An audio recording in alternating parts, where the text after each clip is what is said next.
નમસ્કાર દર્શક મિત્રો, એસટી ન્યૂઝ ગુજરાતી ચેનલમાં આપનું સ્વાગત છે અને હું આપની સાથે રિદ્ધિ સોલંકી। તો ચલો નજર કરીએ આજના સમાચાર પર। સાબરકાંઠા જિલ્લાના તલોદ ગામની ગોચરની જમીન પર ગેરકાયદેસર ખોદકામનો મામલો સામે આવી રહ્યો છે। મળતી માહિતી પ્રમાણે તલોદ જીઆઈડીસી વિસ્તારમાં આવેલી વાસણની પીવીસી પાઇપ બનાવતી ફેક્ટરીના માલિકોએ ગેરકાયદેસર રીતે ગોચરની જમીનમાં ખોદકામ કરાવ્યું હતું। આ ઘટના 24 ઓગસ્ટ 2025 સોમવારે સાંજના સમયે બની હતી। કંપનીના કમ્પાઉન્ડને અડીને જીસીબી મશીનથી જમીન ખોદકામ કરવામાં આવી રહ્યું હતું, જેની કોઈ જ સત્તાવાર મંજૂરી ન હોવા છતાં કામ ચાલુ હતું। ગામના દેવાલય સમિતિના હોદ્દેદારોને આ વાતની જાણ થતાં જ તેઓ તાત્કાલિક સ્થળ પર પહોંચ્યા અને ખોદકામ રોકાવી દીધું। પૂછપરછ કરતા જીસીબીના માલિકે જણાવ્યું કે ખોદવાનું કામ વાસાણી કંપનીના માલિકના આદેશ પર શરૂ કરાયું હતું। આ સમગ્ર મામલાની જાણ થયા બાદ ગ્રામજનોમાં ભારે રોષ જોવા મળી રહ્યો છે। દેવાલય ટ્રસ્ટ પ્રમુખ છગનભાઈ પટેલ, ઉપપ્રમુખ જસવંતસિંહ ઝાલા, મંત્રી અમૃતભાઈ પટેલ, એડવોકેટ અશોકસિંહ ઝાલા, સુરેશભાઈ પટેલ સહિત અનેક ગ્રામજનો મોટી સંખ્યામાં હાજર રહ્યા હતા।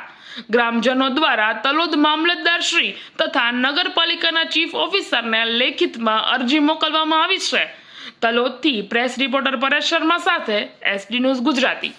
આપણે આ જે કામ પકડ્યું છે એને આપણે મામલતદાર સાહેબને ફોન કર્યો તો આપણો ફોન આપે કર્યો હતો અમૃતભાઈ, તો શું એ બાબતે ફોનમાં શું રિવ્યુ મામલતદાર સાહેબનો ફોન કર્યો હતો?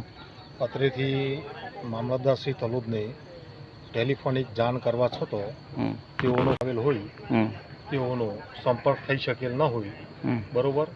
અને આ બાબતે લાગતા વળગતા તમામને ટેલિફોનિક જાણ પણ કરેલ છે, પરંતુ તમામના ફોન સ્વિચ ઓફ આવે છે, કારણ કે રવિવારનો દિવસ છે। એ સંજોગોમાં એમના ફોન સ્વિચ ઓફ આવતા હોય તેવું બની શકે, પરંતુ આ બાબતે વાસાણીના માલિકના કર્મચારીને ટેલિફોનિક જાણ કરવા છતાં તેઓએ તેઓના પ્રત્યુત્તરમાં જણાવ્યું છે કે આ બાબતે અમે કોઈ નગરપાલિકા, પ્રાંત સાહેબ કે કલેક્ટરશ્રી મંજૂરી લીધેલ નથી અને અમે ગેરકાયદેસર રીતે પૂર્વ મંજૂરી સિવાય હાલનું બાંધકામ કરેલ છે। જે બાંધકામ અનધિકૃત હોય અને કોઈપણ સત્તા કે અધિકાર વિનાનું હોય તેઓએ આ કામ હાલના સંજોગોમાં તો પણ અટકાવેલ છે। તેમ છતાં આવા જે ગૌચરની જમીન હડપ કરવાના જે એમના બદ ઇરાદા છે એ ભવિષ્યમાં પણ ગામના લોકો સજાગ ન રહે તો આવા જે લેન્ડ માફિયાઓ છે એ લેન્ડ માફિયાઓ ગૌચરની જમીન હડપ કરવા માટે કૃતનિશ્ચયી બનેલ હોય।